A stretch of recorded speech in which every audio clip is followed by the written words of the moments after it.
Chrétiens quitteront un jour ce monde. Déjà, il y a une précision, vrai chrétien. Il y a déjà une différence parce que la parole de Dieu nous parle de l'ivraie et du blé. L'ivraie et le blé se ressemblent, mais le blé n'est pas l'ivraie n'est pas le blé. Et là, quand je parle des vrais chrétiens, c'est pour dire que je ne parle pas des gens qui s'appellent chrétiens, mais qui ne le sont pas. Je ne parle pas des gens qui se limitent seulement à fréquenter l'église et sans pratiquer la parole. Je ne parle pas des personnes qui ont une vie qui contredit la parole de Dieu, mais qui disent avoir été baptisés, avoir des responsabilités à l'église. Je n'appelle pas ces personnes vrais chrétiens. Pour moi, un vrai chrétien, c'est celui qui ressemble à Jésus-Christ. Car même le mot chrétien, pour la première fois, a été sorti de la bouche des païens qui ont vu que les disciples ressemblaient à Jésus-Christ. Un chrétien, c'est un homme qui a donné sa vie à Jésus, qui marche comme Jésus, qui parle comme Jésus, qui agit comme Jésus, qui a l'amour de Jésus, la foi de Jésus, la sainteté de Jésus et l'esprit de Jésus. Alors, pourquoi les vrais chrétiens quitteront un jour ce monde? Donc déjà, quand je dis pourquoi les vrais chrétiens quitteront un jour ce monde, donc les faux chrétiens, eux, ne quitteront pas ce monde. Et déjà, je te pose la question, es-tu un vrai chrétien? Es-tu une vraie chrétienne? Le Saint-Esprit peut te témoigner que tu es un vrai chrétien ou un faux chrétien. Ton cœur peut te le dire. Et la parole de Dieu nous dit ceci. Dans 2 Timothée 3, versets 1 à 5. Sache que dans les derniers jours, il y aura des temps difficiles, car les hommes seront égoïstes, amis de l'argent, fanfarons, hautains, blasphémateurs, rebelles à leurs parents, ingrats, irréligieux, insensibles, déloyaux, calomniateurs, intempérants, cruels, ennemis de gens de bien, traîtres emportés, enflés d'orgueil, aimant le plaisir plus que Dieu, ayant l'apparence de la piété. Ça, ce sont les faux chrétiens. Mais régnant ceux qui ont fait la force, le Saint-Esprit, l'amour et la foi. Éloigne-toi de ces hommes-là. Pourquoi les vrais chrétiens? Parce que c'est ça notre thème. Pourquoi les vrais chrétiens quitteront un jour ce monde? Parce que chaque fois que le péché de la race humaine abonde, Dieu qui ne compose pas avec le péché détruit. Retenez ceci, c'est une manière de faire de Dieu. Chaque fois que le péché de la race humaine abonde, Dieu qui ne compose pas avec le péché détruit. Pourquoi les chrétiens vrais quitteront ce monde? Ce sera pour échapper à la colère de Dieu qui va s'abattre sur la race humaine qui abonde dans le péché. Retenez Dieu dans sa manière de faire. Chaque fois que le péché abonde, Dieu vient détruire. Chaque fois que l'homme atteint le sommet de son péché, Dieu vient juger. Mais Dieu, dans sa manière de faire, ne juge jamais le juste avec l'injuste. Dans la manière de faire de Dieu, Dieu enlève toujours le juste avant de frapper l'injuste. Et en ce temps de la fin, la Bible dit que les temps seront mauvais. Pourquoi? Parce que Dieu va juger la terre. Dieu va frapper la terre à cause de la croissance du péché. Mes frères et sœurs, depuis que le monde est monde, nous n'avons jamais péché à ce niveau-ci. Jamais, mes frères. La condition du monde présent est plus que Sodome et Gomorrhe. La condition du monde présent est plus que le temps de Noé. Si nous pouvions parler en termes de record, je vous assure, nous avons battu le record du monde en termes de péché. Nous avons chassé Dieu de nos écoles. Nous avons chassé Dieu de nos institutions. Nous avons chassé Dieu de nos familles. Nous avons même chassé Dieu de nos églises. Nous avons chassé Dieu de nos vies. Nous avons chassé Dieu de nos universités. Aujourd'hui, plus un homme dit être studieux, intelligent, plus il dit que Dieu n'existe pas. Plus un homme est riche, plus il n'a pas besoin de Dieu. Nous avons permis le mariage entre les hommes et les hommes, permis le mariage entre les femmes, permis même les mariages entre l'homme et l'animal. Nous avons permis même aux adultes de sortir avec des enfants. Nous avons permis des choses effroyables qui se faisaient dans le secret, qui se faisaient dans les lieux secrets, aujourd'hui sont devenus des lois. Il y a des gens qui marchent pour réclamer le droit pour pécher, le droit de s'opposer à Dieu. Nous avons toléré la sorcellerie. Les films sont remplis de sorcellerie. Les dessins animés sont remplis de magie. Le monde actuel a atteint son plus haut niveau, Les chrétiens sont en train d'abandonner Dieu. Les serviteurs de Dieu sont en train d'abandonner Dieu. Il y a un niveau de péché comme pas possible dans l'église et en dehors de l'église, et Dieu doit juger. Dieu doit frapper. C'est sa manière de faire. Et alors, bien-aimés, avant l'enlèvement, l'iniquité va grandir encore plus. Nous allons vivre une croissance dans le mal, une croissance dans le péché. Plus la technologie va évoluer, plus le péché va évoluer, plus l'homme va se moderniser, plus l'homme va pécher, plus l'homme va chercher à avoir le confort, plus il va rejeter Dieu. Et tout cela va pousser Dieu à frapper la terre, à frapper les hommes. Les hommes sont devenus de plus en plus irréligieux, de sorte que si un homme dit avoir la foi, on se moque de lui. Lorsqu'un homme croit en Dieu, on se raille de lui. Lorsqu'un homme croit que le surnaturel, l'invisible existe, on se moque de lui.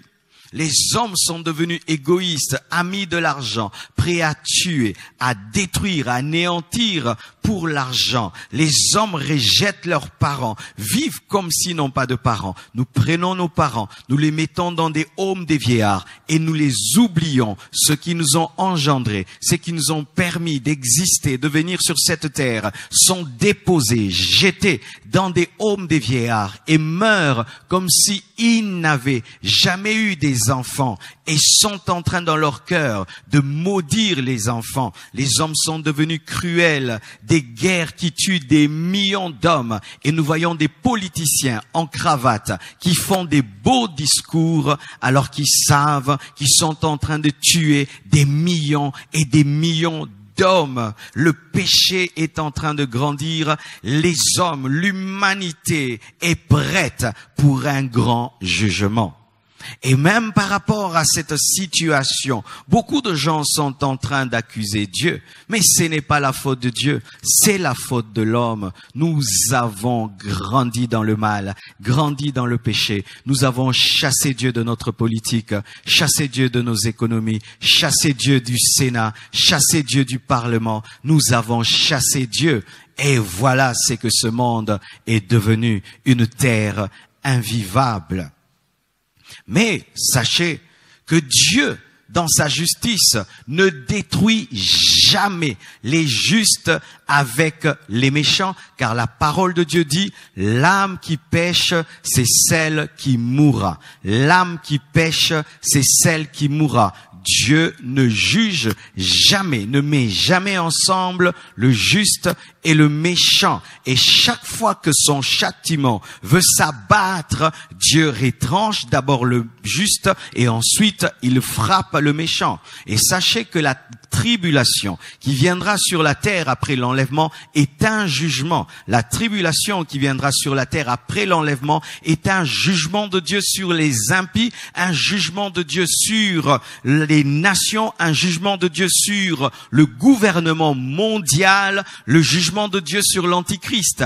Et Dieu ne peut pas frapper l'Antéchrist avec l'Église. Il ne peut frapper le gouvernement mondial avec l'Église. Il ne peut mélanger son épouse avec les nations. C'est pourquoi il doit d'abord enlever les chrétiens, faire disparaître les chrétiens. Ensuite, il frappera. L'Église ne peut pas participer ou subir la tribulation. Aujourd'hui, il y a des théologies qui enseignent que l'Église passera par la tribulation. Ce sont des fausses théologies qui remettent en question même le salut de l'Église, le salut des enfants de Dieu, car il est écrit qu'il n'y a point de condamnation pour ceux qui sont en Jésus-Christ. Romains 8, verset 1er. Il n'y a point de condamnation pour ceux qui sont en Jésus-Christ.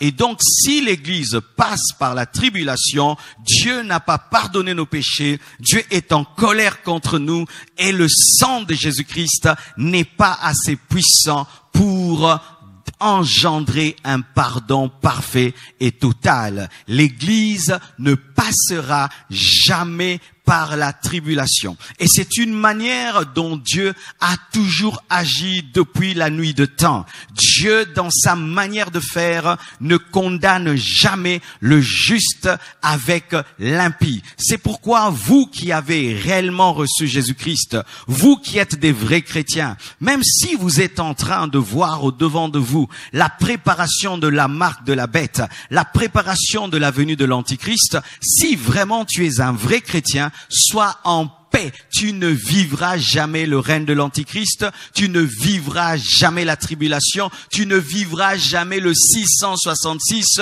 Dieu t'enlèvera avant la marque de la bête, Dieu t'enlèvera avant l'apparition de l'Antichrist, Dieu t'enlèvera avant que son jugement s'abatte ici-bas.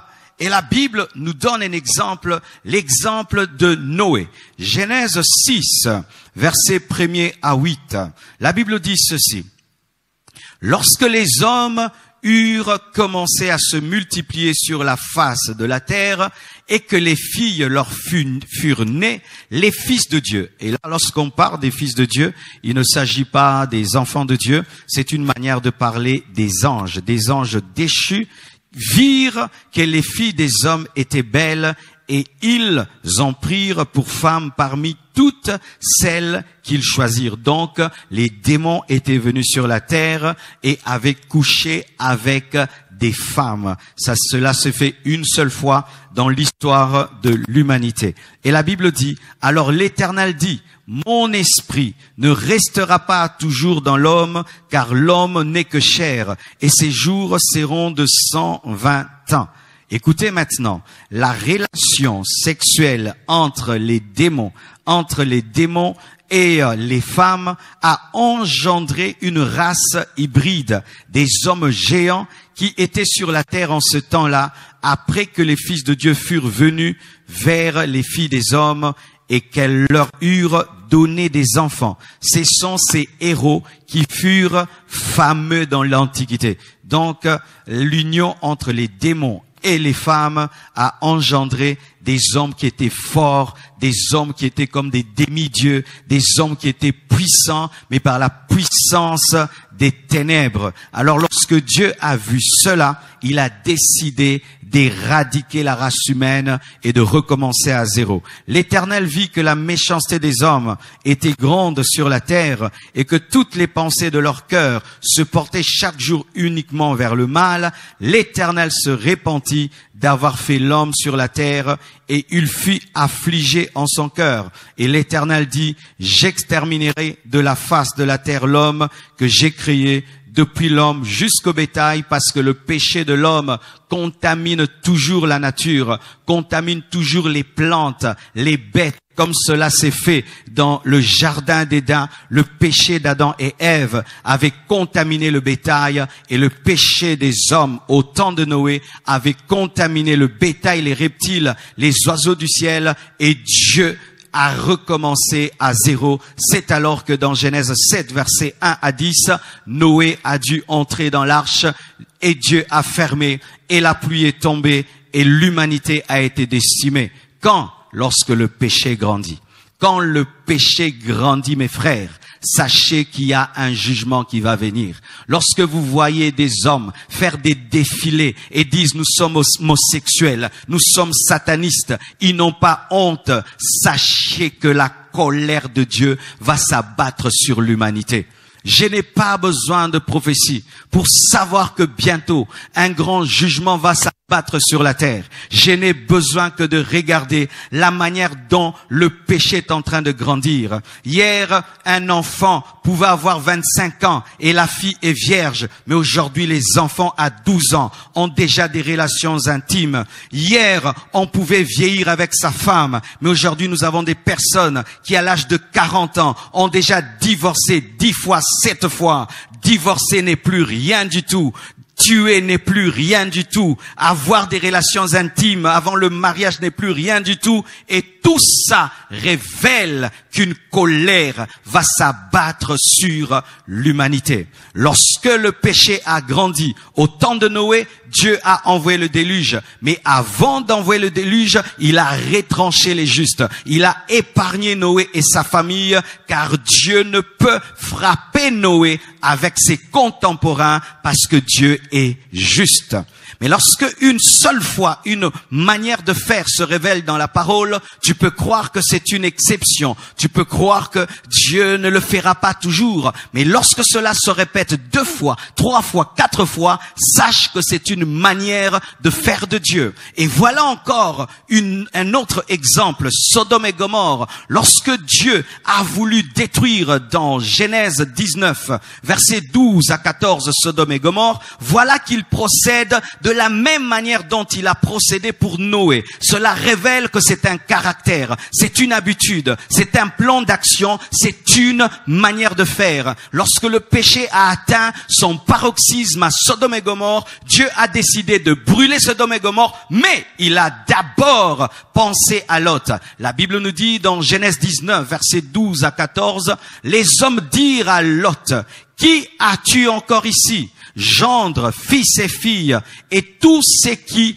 t'appartient dans la ville, fais-les sortir de ce lieu, fais-les sortir de ce lieu. Vous voyez, Dieu fait sortir Noé et sa famille, Dieu fait sortir Lot et sa famille. C'est toujours une manière de faire de Dieu. Et rappelez-vous le thème de mon message, pourquoi les vrais chrétiens quitteront un jour ce monde. Vous parlez enlèvement. Enlèvement. Pourquoi l'enlèvement? Parce que Dieu, avant de juger, doit d'abord épargner les justes, ensuite frapper les méchants. C'est sa manière de faire. Et la Bible nous dit, car nous allons détruire ce lieu parce que le cri contre ses habitants est grand devant l'Éternel, comme le cri du péché des hommes du temps de Noé était grand aux oreilles de Dieu. L'Éternel nous a envoyés pour le détruire. Lot sortit et parla à ses gendres qui avaient pris ses fils. Levez-vous, dit-il, sortez de ce lieu, car l'Éternel va détruire la ville. Avant de frapper, il y a toujours des rescapés. Avant de détruire, il y a toujours des échappés. Mais aux yeux de ses gendres, il parut plaisanter. C'est comme aujourd'hui, nous paraissons plaisanter lorsque nous parlons dimanche après dimanche, prédication après prédication, et on dit aux hommes, le jugement va venir. Croyez en Jésus, le jugement va venir. Entrez dans l'église, le jugement va venir. Répentez-vous de vos péchés. C'est comme si nous nous plaisantons. Les gens pêchent, rien ne leur arrive. Ils pêchent, le feu ne tombe pas sur eux. Ils pêchent et ils sont en bonne santé. Ils pêchent et tout va bien. Et ils pensent que ça sera toujours ainsi. Comme les gendres de Lot ont cru que c'était de la blague, comme nos prédications sont comme de la blague, comme nos enseignements sont comme de la blague. Les gens qui n'ont pas pris au sérieux Noé sont morts. Les hommes qui n'ont pas pris au sérieux Lot sont aussi morts. Et aujourd'hui, comme des Lot, nous prêchons, comme des Noé, nous prêchons. Et nous disons, le péché a trop grandi dans ce monde. La colère divine, bientôt, va s'abattre s'abattre sur la terre. Mais avant que cette colère ne s'abatte, Dieu, Jésus-Christ, va enlever son église et frapper l'humanité comme il a frappé les hommes du temps de Noé et il a frappé Sodome et Gomorrhe. Et je vous répète, nous sommes pires que Sodome et Gomorrhe. Nous sommes pires que Sodome et Gomorrhe. Dans Sodome et Gomorrhe, c'était des hommes qui couchaient avec des hommes. Mais aujourd'hui, nous couchons même avec des animaux. Il y a même des hommes qui épousent des animaux, qui épousent des arbres. Oh Seigneur, aie pitié de nous, aie pitié de nous. Et la Bible nous dit, dans Genèse 19, versets 22 à 25, hâte-toi, il faut se hâter de sortir. Il ne faut pas prendre ton temps. Oh, je changerai demain, je suis encore un jeune, j'ai tout mon temps, mon corps m'empêche de servir Dieu, j'ai le sang qui est chaud. Ne tarde pas. En matière de sortir, on ne tarde pas. Si tu as compris maintenant, pendant que je prêche, que tu dois sortir du péché, sortir du mal, tu dois prendre une décision maintenant, pendant que tu suis cette prédication, maintenant, pas demain, parce que demain ne t'appartient pas. Hâte-toi de t'y réfugier, car je ne puis rien faire jusqu'à ce que tu sois arrivé. Vous savez pourquoi le jugement ne tombe pas sur la terre malgré tous ces péchés? C'est parce que Lot est là. C'est parce que l'église est là. Les anges ont attendu jusqu'à ce que Lot sorte. Et ils ont dit à Lot, nous ne pouvons rien faire parce que tu es là. Parce que tu es là. À cause de l'alliance de l'Éternel avec Abraham, nous ne pouvons rien faire. Et à cause de l'alliance, par le sang de Jésus-Christ, Dieu ne peut frapper. C'est pourquoi il bloque l'Antichrist. Si vous ne savez pas, si l'église n'était pas là, il y a très longtemps que l'Antichrist se serait manifesté. Mais il est en train de le bloquer. C'est pourquoi la marque de la bête est bloquée. C'est pourquoi il y a des choses qui devaient aller très très vite vont lentement. Parce que l'église est là. Parce qu'il y a des enfants de Dieu qui doivent se sanctifier. Parce que Dieu t'aime et il veut que tu te répandes. Alléluia. Et la Bible nous dit, on lui dit, hâte-toi, hâte-toi, hâte-toi. Car nous ne pouvons rien faire jusqu'à ce que tu sois sorti. C'est pour cela qu'on a donné à cette ville le nom de Tsoar. Le soleil se levait sur la terre lorsque Lot entra dans Tsoar, comme l'église va être enlevée, comme Noé entra dans l'arche. Lorsque Lot entra dans Tsoar, alors, quand l'église sera enlevée, alors, quand Noé entre dans l'arche, alors, quand Lot entre à Tsoar, alors l'Éternel fit pleuvoir. Donc, qui bloquait la pluie du feu? C'était Lot. C'était Lot. Eux pensaient parce que leur ville était belle, parce que leur ville était puissante, parce qu'ils étaient organisés à Sodome et Gomorrhe. Mais ils ne savaient pas que cet homme-là, Lot, cet homme-là qui avait un Dieu invisible, c'était lui qui empêchait la pluie de soufre et de feu. Et de la même manière qu'on méprise l'église, qu'on méprise les serviteurs de Dieu, qu'on méprise les enfants de Dieu, ils ne savent pas que c'est nous qui empêchons au feu de tomber sur la terre. C'est nous qui empêchons à la colère divine de s'abattre sur la terre. C'est nous qui bloquons les 7 trompettes. C'est nous qui bloquons les 7 coupes. C'est nous qui bloquons la manifestation du jugement sur la terre. Et la Bible nous dit, lorsque seulement Lot est entré à Tsoar, alors l'Éternel fit pleuvoir du ciel sur Sodome et sur Gomorrhe du soufre et de feu. De par l'Éternel, il détruisit ces villes, toute la plaine et tous les habitants des villes, même les enfants et les plantes de la terre, les animaux sont morts ce jour-là. Et Dieu a sauvé Lot. Pourquoi un jour les chrétiens quitteront la terre, les vrais chrétiens? Parce que Dieu doit juger la terre, mes frères. Dieu doit juger ces hommes qui tuent d'autres hommes. Dieu doit juger ces sorciers, ces magiciens. Dieu doit juger ces gens qui font des avortements dans les hôpitaux. Dieu doit juger ces hommes qui vivent dans la méchanceté. Dieu doit juger les nations. Dieu doit juger. Dieu doit juger. Mais comme il connaît la puissance de sa colère, il sait que s'il n'enlève pas les chrétiens et il frappe, nous aussi nous serons frappés. c'est pourquoi il y aura l'enlèvement. Vous qui ne savez pas pourquoi il y aura l'enlèvement de l'Église, vous qui ne savez pas pourquoi on parle du retour secret, c'est parce que Lot ne peut pas être brûlé à Sodome, Noé ne peut pas se noyer, et l'Église ne peut subir le jugement parce qu'il n'y a point de condamnation pour ceux qui sont en Christ. 2 exemples déjà, le déluge, Sodome et Gomorrhe. Mais je vous donne un 3e exemple pour vous prouver que ce n'est pas un hasard. C'est une manière de faire de Dieu. Ce n'est pas que l'enlèvement, c'est une idée qui va venir. Non, Dieu fonctionne toujours comme ça. C'est son habitude, c'est sa manière de faire. Voyez encore mes frères à Jéricho. Josué 6, versets 22 à 25. Alléluia.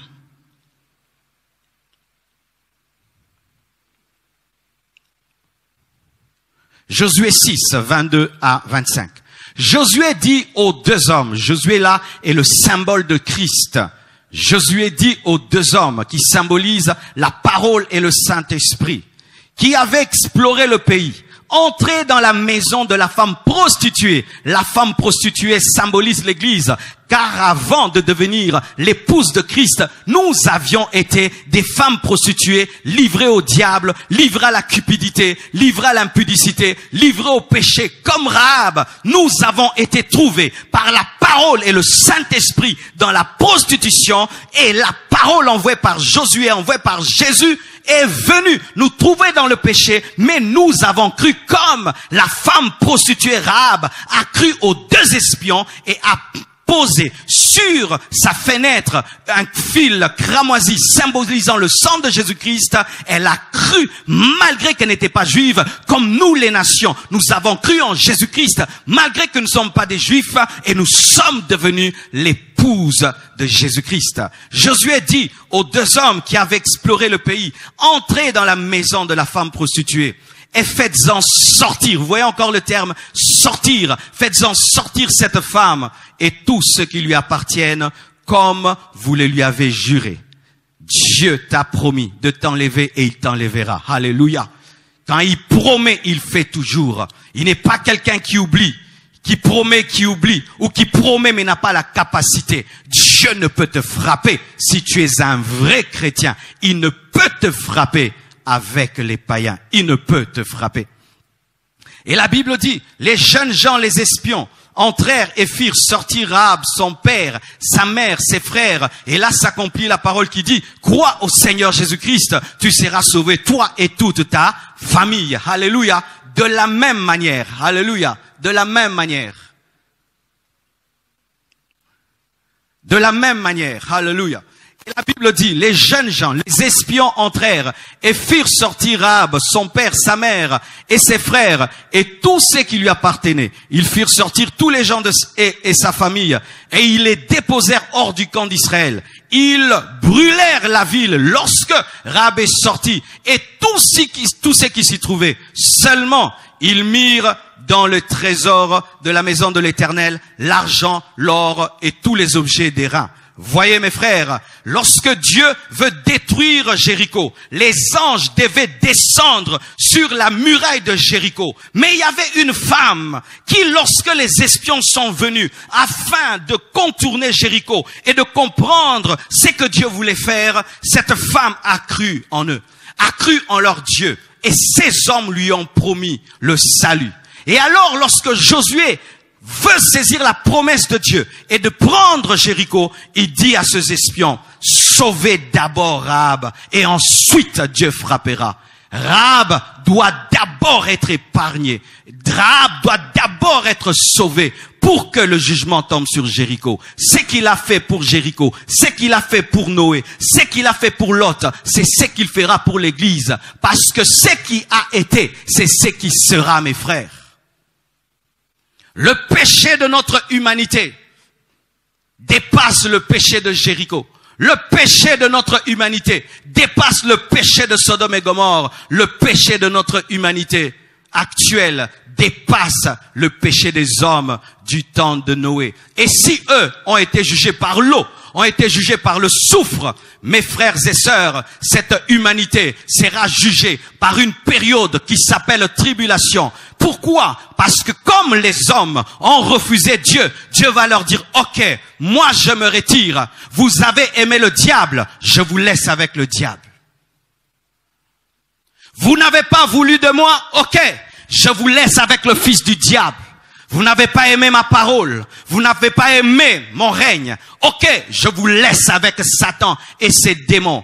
Rien que pendant 7 ans, l'humanité sera décimée afin que les personnes qui n'avaient pas entendu l'évangile puissent croire quand même en Jésus-Christ, car certains pourront croire.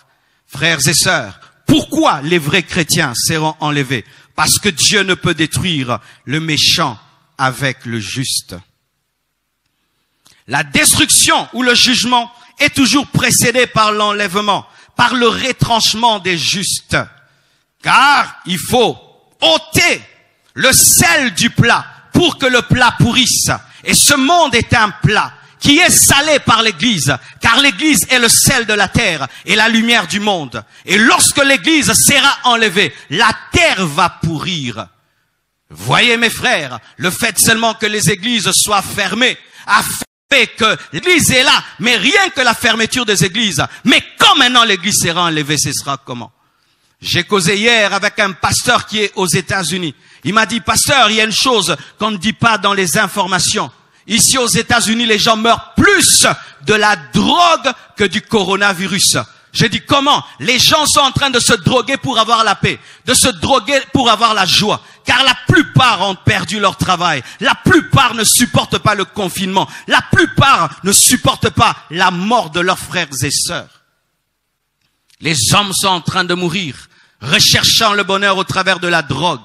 Mais quand l'Église partira, mes frères, c'est alors que le jugement de Dieu s'abattra et Dieu laissera l'homme face à l'Antichrist. Vous avez toujours voulu ce gouvernement mondial, je vous le donne. Vous avez toujours voulu votre monnaie unique, je vous la donne. Vous avez toujours voulu votre religion unique, je vous la donne. Vous avez toujours voulu un monde où vous adorez les démons comme vous voulez, je vous donne cela. Et vous verrez, mes frères, comment ce monde deviendra l'enfer.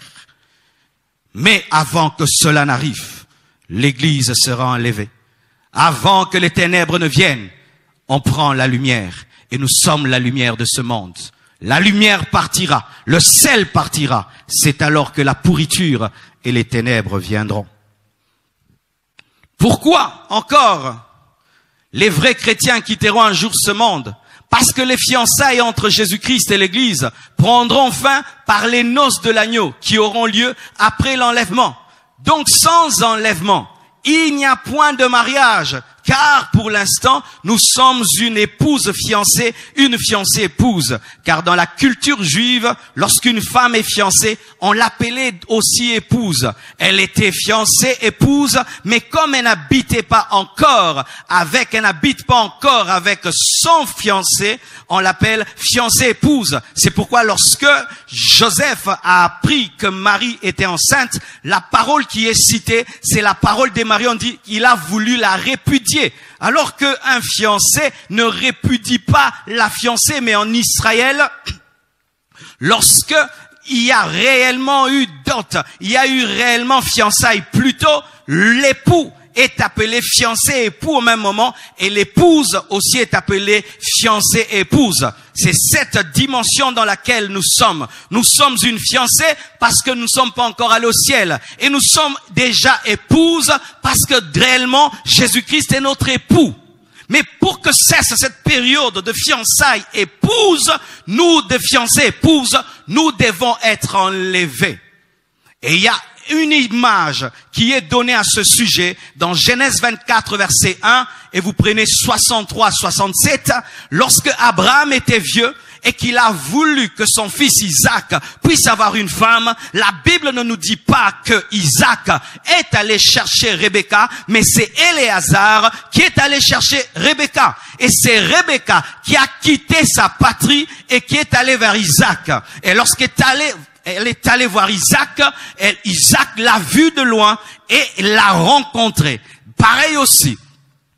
Dieu, lorsqu'il voudra que son fils se marie, son fils ne viendra plus sur cette terre pour le mariage. Mais c'est nous, les Rebecca, l'épouse, qui allons quitter la terre pour aller vers Jésus dans le ciel, comme Rebecca a quitté ses parents pour aller vers son époux. Nous aussi, nous allons quitter la terre pour aller vers Jésus, car le mariage entre Isaac et Rebecca ne se passe pas dans la maison de Rebecca, mais se passe dans la maison d'Isaac.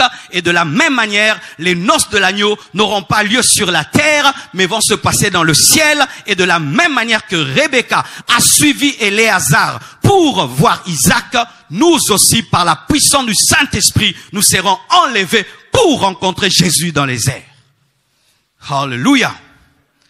Il n'y a rien de nouveau dans la parole. Tout ce qui a été, c'est ce qui sera. Et j'aime cette parole de Paul. Je la trouve, 2 Corinthiens 11. 2 Corinthiens 11, versets 1 à 2. Paul explique ceci.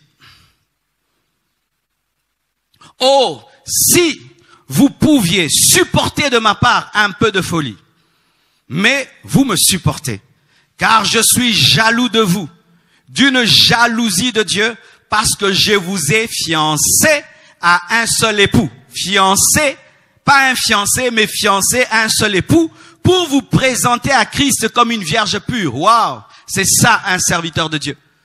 Le premier souci d'un homme de Dieu, ce n'est pas d'avoir des fidèles riches. Le premier souci d'un vrai serviteur de Dieu, ce n'est pas que ses fidèles se marient ou qu'ils aient des choses de cette terre. Ce sont des choses que Dieu donne. Mais le premier souci d'un ministère, d'un véritable, c'est de faire que l'église qui est fiancée puisse devenir épouse et puisse être présentée sans tâche à son époux. Le souci d'un ministère, c'est d'enlever les taches de la robe de l'épouse. Les soucis d'un vrai ministère, chaque fois qu'il enseigne, c'est de laver. Laver la robe de l'épouse, chaque fois laver.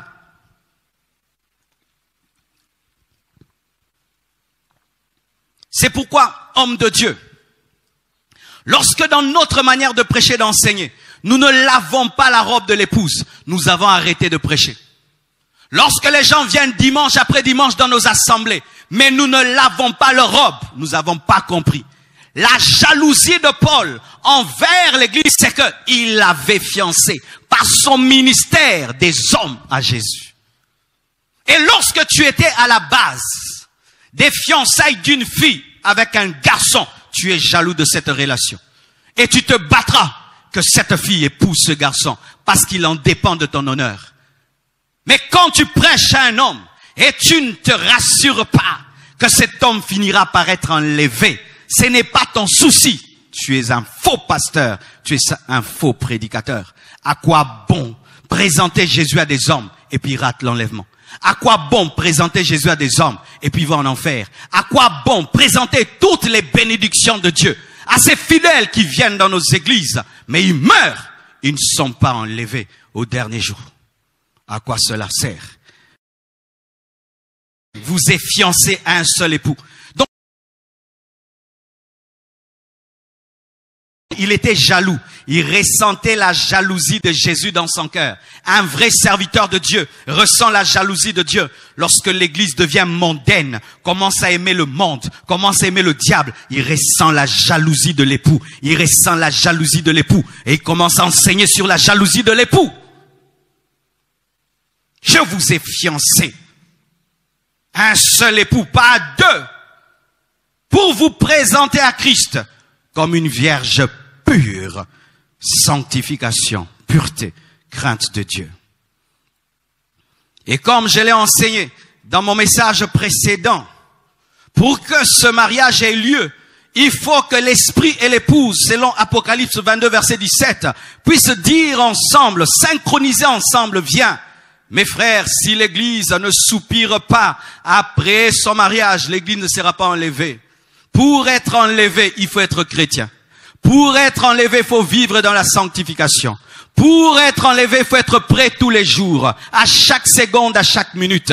Pour être enlevé, il faut persévérer jusqu'au bout. Car si tu commences et tu t'arrêtes, tu ne seras pas enlevé. Mais aussi, pour être enlevé, il faut désirer le retour de l'époux. Une église qui ne désire pas le retour de Jésus ne sera pas enlevée. Tu peux vivre dans la sainteté, tu peux vivre dans la foi, mais si tu ne veux pas que Jésus revienne, lorsqu'il reviendra, il va exaucer ta prière. Il ne te prendra pas. Si tu ne soupires pas après le retour de Jésus, le jour de l'enlèvement, il te laissera. Il va pas te forcer à aller au ciel. Comme il n'a pas forcé Adam et Ève à demeurer dans le paradis, il va pas nous forcer à être enlevés, mes frères. Si ta pensée n'a jamais été l'enlèvement, si ton désir n'est pas l'enlèvement, ne t'imagine pas que tu vas te retrouver, tu es enlevé. Si ton souci c'est la terre, il va te laisser sur la terre. Si ton souci c'est les choses de cette terre, le jour dans l'enlèvement, il va dire, toi, reste, tu as des projets. Toi, ne me suis pas. N'est-ce pas que tu veux construire ta maison plus que tout? Toi, tu as des grands projets. Laissez-le. Prenez ceux-là qui ont comme plus grand projet me rencontrer. Oui, la Bible nous dit, il reviendra pour ceux qui l'attendent. Jésus reviendra pour ceux qui désirent sa venue. C'est pourquoi l'Église doit crier avec le Saint-Esprit, viens. Car si nous ne voulons pas, il ne viendra pas. Le jour où Jésus reviendra, s'il ne trouve sur la terre qu'un seul homme qui désire sa venue, il ne prendra que ce seul homme. Il y avait beaucoup d'hommes au temps de Noé. Seul Noé, sa famille est sortie. Il y avait beaucoup d'hommes à Jéricho. Seul Rahab et sa famille ont été épargnés. Et si dans ce monde-ci, nous ne voulons plus de Jésus, nous ne voulons plus le rencontrer, la terre est devenue tout pour nous, il va nous laisser. Parce que Dieu respecte la souveraineté de l'homme. Comme toi, c'est la terre. Toi, tu ne veux pas le ciel. Tu ne veux pas me voir. Reste avec l'Antichrist. Reste avec le faux prophète. Reste avec Babylone la grande. Reste. Désirer, soupirer est parmi les conditions pour être enlevé. Tu dors, mais tu soupires après son retour. Tu conduis ta belle voiture, mais tu soupires après son retour. Tu as de l'argent, mais tu soupires après son retour. Tu as des belles maisons, tu as des beaux vêtements, mais tu soupires après son retour. Tu as un compte en banque avec des millions, mais tu soupires après son retour. Tout ce que tu fais sur la terre marche, mais tu soupires après son retour. Tu as le succès, mais tu soupires après son retour. Les gens t'envient, mais toi, tu soupires après son retour. Malheureusement, l'évangile de la prospérité a engendré des hommes qui, lorsqu'ils commencent à réussir sur la terre, ils ne veulent plus du retour de Jésus-Christ. Ils ne veulent plus. Moi, tout va bien pour moi sur la terre. J'ai tout. Pourquoi Jésus va revenir? J'ai des châteaux, j'ai des maisons, j'ai de ceci. Et même d'autres, poursuivant tellement la bénédiction, ils ont dû à Jésus. Toi, tu attends, hein? Moi aussi, je dois dépasser les autres. Tu attends, hein? Je dois être plus que les autres.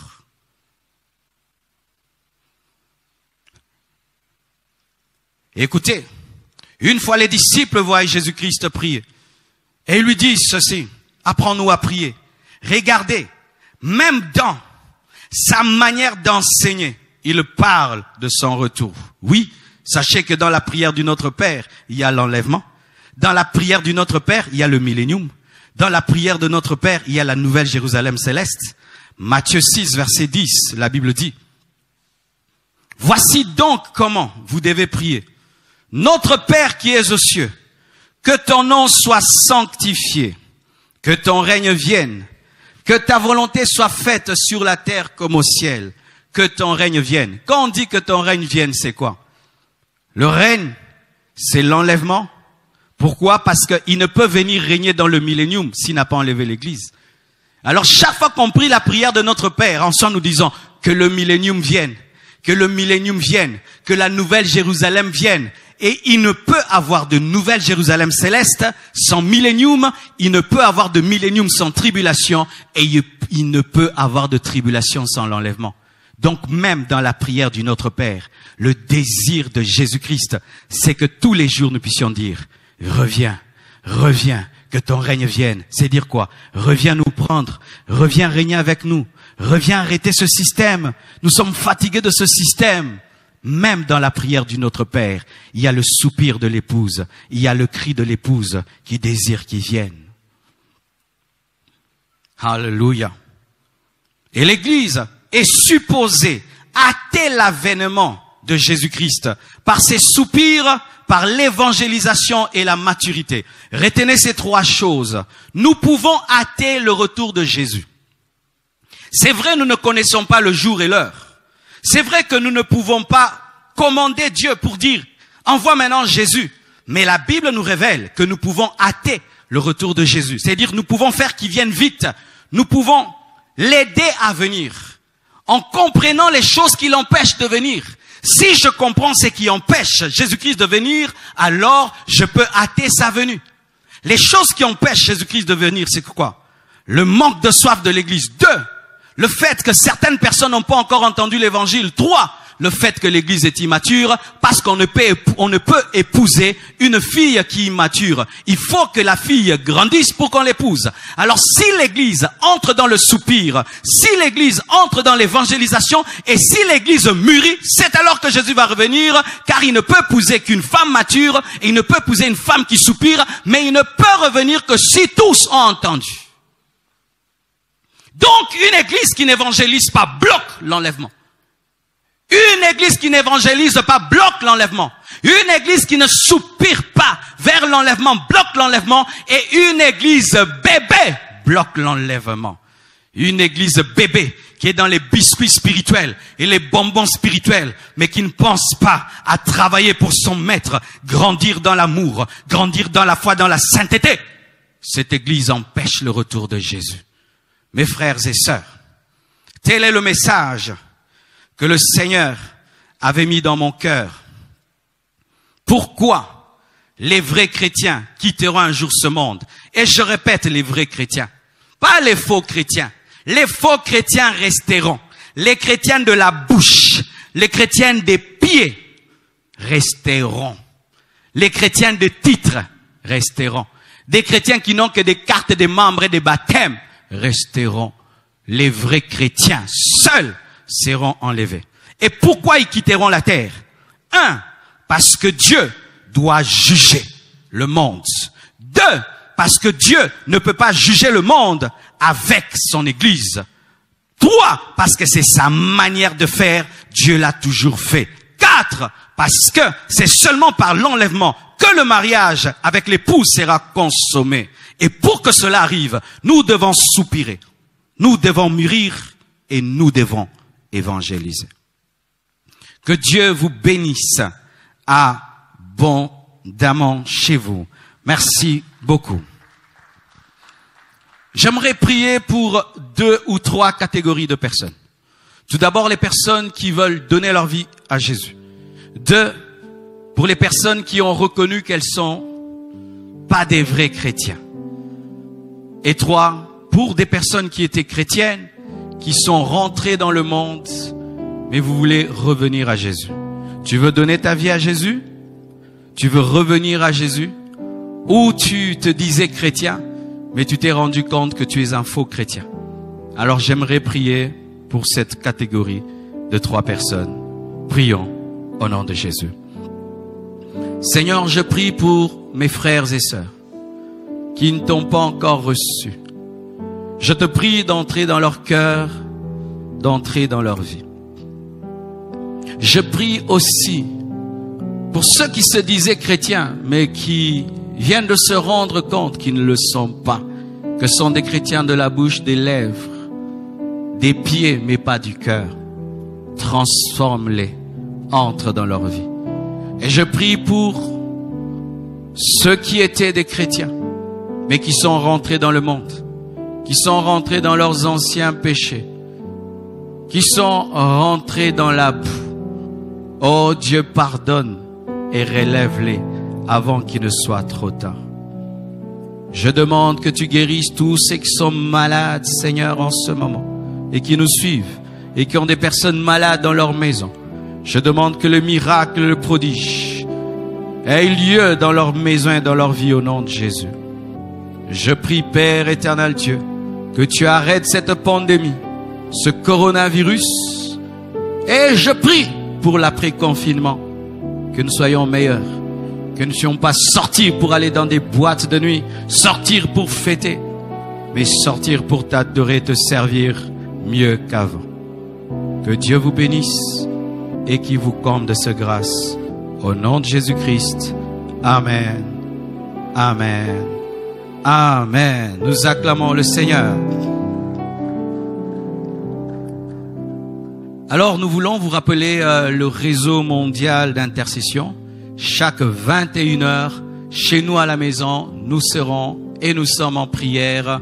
Nous prions pour le réveil mondial. Nous prions pour les hommes de Dieu.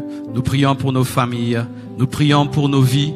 Nous détruisons les projets du diable pendant ce temps de confinement. Et nous prions pour que cette pandémie s'arrête. Ce sont les requêtes de la chaîne de prière du réseau mondial d'intercession. Alors pour ceux qui veulent prier avec nous à Kinshasa, faites un calcul du décalage horaire et connectez-vous à 21h heure de Kinshasa. Mais mon désir, c'est que chacun de vous puisse prier selon son heure locale. C'est-à-dire lorsque chez toi c'est 21h, alors prie. Et comment tu peux faire pour ne pas oublier? Prends ta montre, ton téléphone, ton alarme et chronomètre-toi à 21h et tu vas prier avec nous et Dieu va nous aider. Pour tous ceux qui veulent soutenir ce travail d'évangélisation, il y a un panneau qui va s'afficher avec toutes les coordonnées. Envoyez vos offrandes. Que Dieu vous bénisse abondamment. Et à mercredi à 18h. Merci beaucoup.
Chrétiens quitteront un jour ce monde.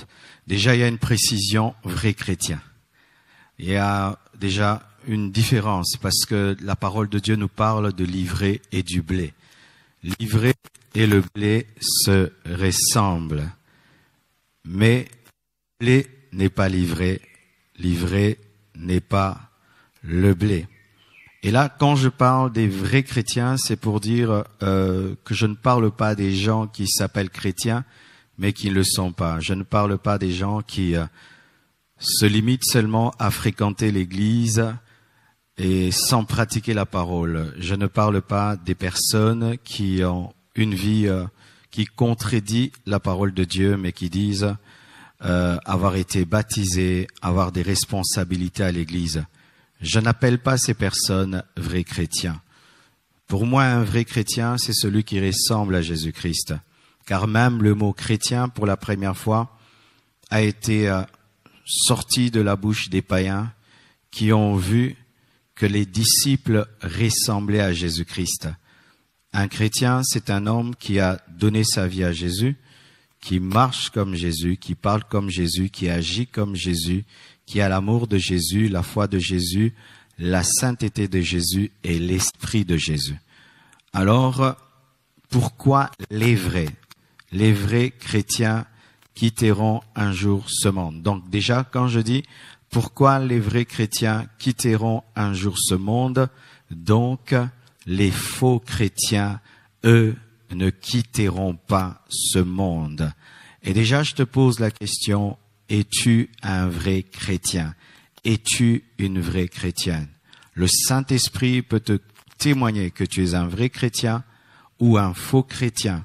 Ton cœur peut te le dire. Et la parole de Dieu nous dit ceci, dans 2 Timothée 3, versets 1 à 5.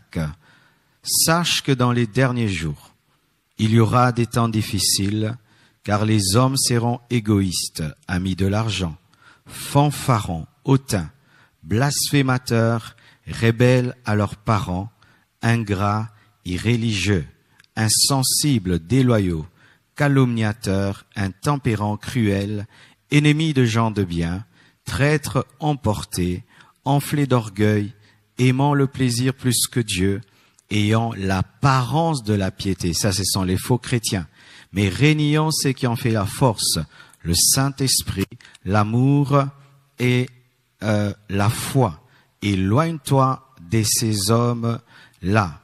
Pourquoi les vrais chrétiens? Parce que c'est ça notre thème. Pourquoi les vrais chrétiens quitteront un jour ce monde? Parce que chaque fois que le péché de la race humaine abonde, Dieu qui ne compose pas avec le péché détruit. Retenez ceci, c'est une manière de faire de Dieu. Chaque fois que le péché de la race humaine abonde, Dieu qui ne compose pas avec le péché détruit. Pourquoi les chrétiens vrais quitteront ce monde? Ce sera pour échapper à la colère de Dieu qui va s'abattre sur la race humaine qui abonde dans le péché. Retenez Dieu dans sa manière de faire. Chaque fois que le péché abonde, Dieu vient détruire. Chaque fois que l'homme atteint le sommet de son péché, Dieu vient juger. Mais Dieu, dans sa manière de faire, ne juge jamais le juste avec l'injuste. Dans la manière de faire de Dieu, Dieu enlève toujours le juste avant de frapper l'injuste. Et en ce temps de la fin, la Bible dit que les temps seront mauvais. Pourquoi? Parce que Dieu va juger la terre. Dieu va frapper la terre à cause de la croissance du péché. Mes frères et sœurs, depuis que le monde est monde, nous n'avons jamais péché à ce niveau-ci. Jamais, mes frères. La condition du monde présent est plus que Sodome et Gomorrhe. La condition du monde présent est plus que le temps de Noé. Si nous pouvions parler en termes de record, je vous assure, nous avons battu le record du monde en termes de péché. Nous avons chassé Dieu de nos écoles. Nous avons chassé Dieu de nos institutions. Nous avons chassé Dieu de nos familles. Nous avons même chassé Dieu de nos églises. Nous avons chassé Dieu de nos vies. Nous avons chassé Dieu de nos universités. Aujourd'hui, plus un homme dit être studieux, intelligent, plus il dit que Dieu n'existe pas. Plus un homme est riche, plus il n'a pas besoin de Dieu. Nous avons permis le mariage entre les hommes et les hommes. Permis le mariage entre les femmes. Permis même les mariages entre l'homme et l'animal. Nous avons permis même aux adultes de sortir avec des enfants. Nous avons permis des choses effroyables qui se faisaient dans le secret, qui se faisaient dans les lieux secrets, aujourd'hui sont devenus des lois. Il y a des gens qui marchent pour réclamer le droit pour pécher, le droit de s'opposer à Dieu. Nous avons toléré la sorcellerie. Les films sont remplis de sorcellerie. Les dessins animés sont remplis de magie. Le monde actuel a atteint son plus haut niveau. Les chrétiens sont en train d'abandonner Dieu. Les serviteurs de Dieu sont en train d'abandonner Dieu. Il y a un niveau de péché comme pas possible dans l'église et en dehors de l'église, et Dieu doit juger. Dieu doit frapper. C'est sa manière de faire. Et alors, bien-aimés, avant l'enlèvement, l'iniquité va grandir encore plus. Nous allons vivre une croissance dans le mal, une croissance dans le péché. Plus la technologie va évoluer, plus le péché va évoluer, plus l'homme va se moderniser, plus l'homme va pécher, plus l'homme va chercher à avoir le confort, plus il va rejeter Dieu. Et tout cela va pousser Dieu à frapper la terre, à frapper les hommes. Les hommes sont devenus de plus en plus irréligieux, de sorte que si un homme dit avoir la foi, on se moque de lui. Lorsqu'un homme croit en Dieu, on se raille de lui. Lorsqu'un homme croit que le surnaturel, l'invisible existe, on se moque de lui. Les hommes sont devenus égoïstes, amis de l'argent, prêts à tuer, à détruire, à anéantir pour l'argent. Les hommes rejettent leurs parents, vivent comme s'ils n'ont pas de parents. Nous prenons nos parents, nous les mettons dans des aumes des vieillards et nous les oublions. Ceux qui nous ont engendrés, ceux qui nous ont permis d'exister, de venir sur cette terre, sont déposés, jetés dans des aumes des vieillards et meurent comme s'ils n'avaient jamais eu des enfants et sont en train dans leur cœur de maudire les enfants. Les hommes sont devenus cruels, des guerres qui tuent des millions d'hommes et nous voyons des politiciens en cravate qui font des beaux discours alors qu'ils savent qu'ils sont en train de tuer des millions et des millions d'hommes. Le péché est en train de grandir. Les hommes, l'humanité est prête pour un grand jugement. Et même par rapport à cette situation, beaucoup de gens sont en train d'accuser Dieu. Mais ce n'est pas la faute de Dieu, c'est la faute de l'homme. Nous avons grandi dans le mal, grandi dans le péché. Nous avons chassé Dieu de notre politique, chassé Dieu de nos économies, chassé Dieu du Sénat, chassé Dieu du Parlement. Nous avons chassé Dieu. Et voilà ce que ce monde est devenu, une terre invivable. Mais sachez que Dieu, dans sa justice, ne détruit jamais les justes avec les méchants, car la parole de Dieu dit, l'âme qui pêche, c'est celle qui mourra. L'âme qui pêche, c'est celle qui mourra.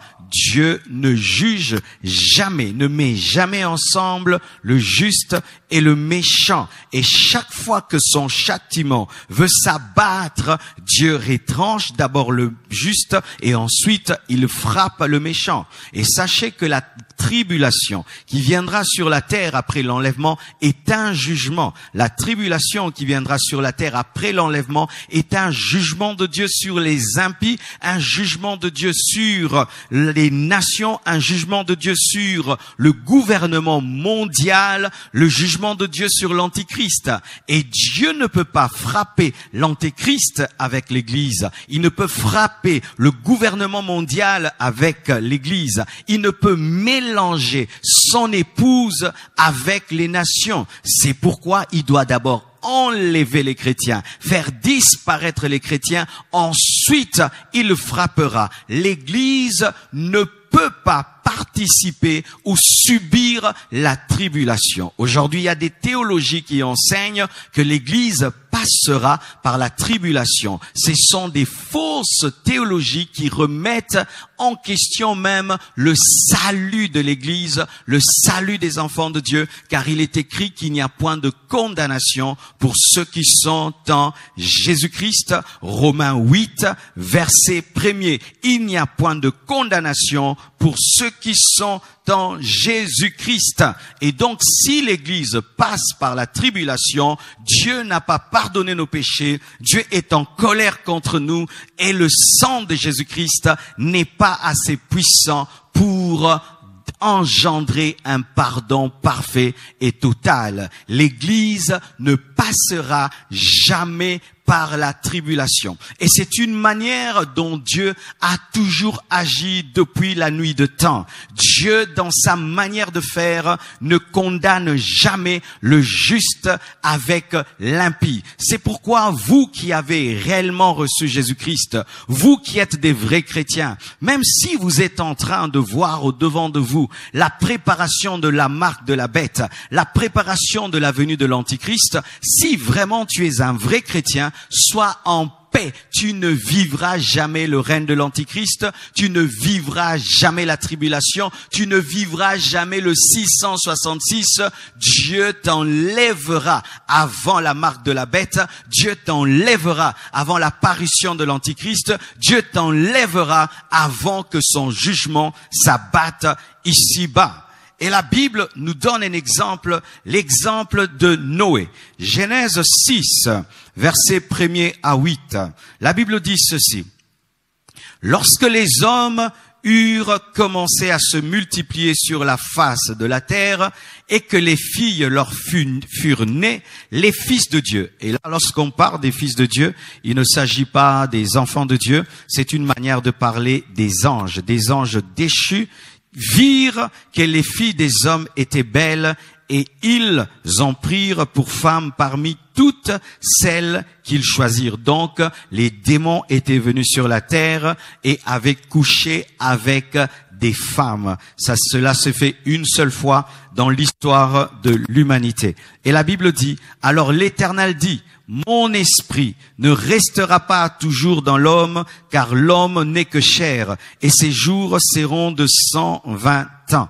Écoutez maintenant, la relation sexuelle entre les démons et les femmes a engendré une race hybride, des hommes géants qui étaient sur la terre en ce temps-là, après que les fils de Dieu furent venus vers les filles des hommes et qu'elles leur eurent donné des enfants. Ce sont ces héros qui furent fameux dans l'Antiquité. Donc, l'union entre les démons et les femmes a engendré des hommes qui étaient forts, des hommes qui étaient comme des demi-dieux, des hommes qui étaient puissants, mais par la puissance des ténèbres. Alors lorsque Dieu a vu cela, il a décidé d'éradiquer la race humaine et de recommencer à zéro. L'Éternel vit que la méchanceté des hommes était grande sur la terre et que toutes les pensées de leur cœur se portaient chaque jour uniquement vers le mal. L'Éternel se repentit